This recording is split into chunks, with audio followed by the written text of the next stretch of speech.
سردیوں میں چادر ہو یا مفلر ہو، کوئی بھی یا اس طرح رومال ہو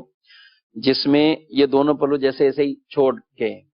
تو اب اسی طرح اگر نماز وہ ادا کریں گے تو یہ صدل کہلاتا ہے، یہ مکروہ تحریمی ہے، یہ جائز نہیں ہے کہ دونوں یہ اس کے جو کونے یہ پلو یہ ایسے جیسے لٹک رہے ہیں اور اسی طرح نماز پڑھیں گے تو نماز مکروہ تحریمی ہوگی، اس نماز کو دوبارہ پڑھنا یہ واجب ہوتا ہے۔ ہاں اگر اسی طرح چادر یا رومال یا کوئی بھی ہو اس کو آپ یوں کر لیتے ہیں تو اب اس میں بچت کی صورت ہے اور نماز ہو جائے گی، لیکن بہتر اور سنت طریقہ جو ہے وہ اختیار کرنا چاہیے، اور اس میں یہ چادر، یہ تو خیر چھوٹا سا رومال ہے اور مفلر ٹائپ کا ہے، تو اس میں یہ ہونا چاہیے کہ امامے سے اوپر وہ لیں اور اس کو یہ کر کے پھر نماز پڑھی جائے۔ لیکن یہ والا جو انداز میں جو عرض کر رہا ہوں اس میں بھی کوئی اہتمام سے ہونا چاہیے، جیسے ابھی میں کر رہا ہوں تو یہ تو بھی رکوع میں جاؤں گا تو پھر جمیل صاحب یہ دوبارہ صدل ہو جائے گا، واپسی صدل ہو جائے گا اور اسی طرح اس کے کونے لٹک جائیں گے، تو اہتمام کرنا چاہیے۔ جب چادر آپ لیتے ہیں تو چادر بھی اگر آپ نے سر پہ لی ہے اور پھر وہ ہو، پھر کچھ ایسی ہو کہ اس کو آگے بھی کہیں تھوڑا سا آپ پھنسا لیں کہ اب آپ نماز آرام سے آپ پڑھ سکیں، اس طرح کے اہتمام وہ کرنے چاہیے۔ لیکن اگر سر پہ چادر نہ لی اور آپ نے ایسے ہی جیسے گلے میں ہی رکھی ہوئی ہے اور یہاں پہ اس کو گھما لیا ہے تو بہرحال صدل سے اب آپ محفوظ ہو جائیں گے، اور یا پیچھے کی طرف ایک آپ کو نہ آگے ہے اور ایک پیچھے ہے تو بھی نماز ہو جائے گی، لیکن بہتر بہرحال وہی انداز ہے کہ جس کے اندر کہ سر کے اوپر بھی وہ ہماری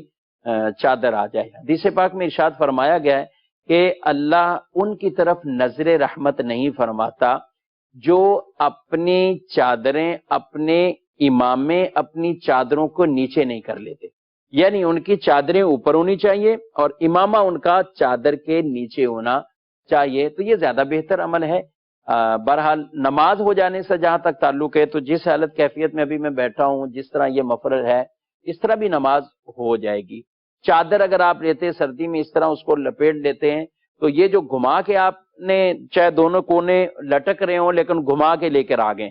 تو بھی نماز ہو جائے گی، ایک کونا پیچھے کمر کی طرف ہے ایک کونا ادھر لٹک رہا ہے تو بھی نماز ہو جائے گی۔ لیکن اگر دونوں کونے اسی طرح یہ لٹک رہے ہیں اور اس میں کوئی بیچ میں ایسا بل نہیں دیا ہوا تو یہ نماز مکروہ تحریمی ہوتی ہے، صدل کہلاتا ہے، اور صدل مکروہ تحریمی ہے، یعنی وہ نماز دوبارہ پڑھنا یہ واجب ہوتا ہے۔ شفیق کیا خیال ہے جمیل صاحب، کیا کہیں گے؟ ایک طریقہ اور بھی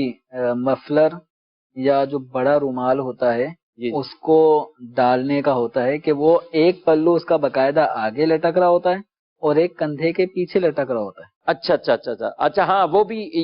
وہ سیدھا سیدھا یہ والا جی جی جی یہ کر لیا، بس چادر ایسے ہی لیے جیسے ہی چادر یہ لی اور یہ ڈال لی۔ تو اب یہ باقاعدہ بڑے اہتمام کے ساتھ وہ شال یا چادر کو ڈالا جاتا ہے، اس کا وہ بنایا جاتا ہے۔ اب وہ آگے لٹک رہا ہے بکیسا پیچھے لٹک رہا ہے، اس میں کوئی انہوں نے گلے میں بل نہیں ڈالا، تو یہ صورت بھی نماز کے اندر صدل کی ہوگی اور یہ بھی مکروہ تحریمی عمل ہوگا نماز کی حالت۔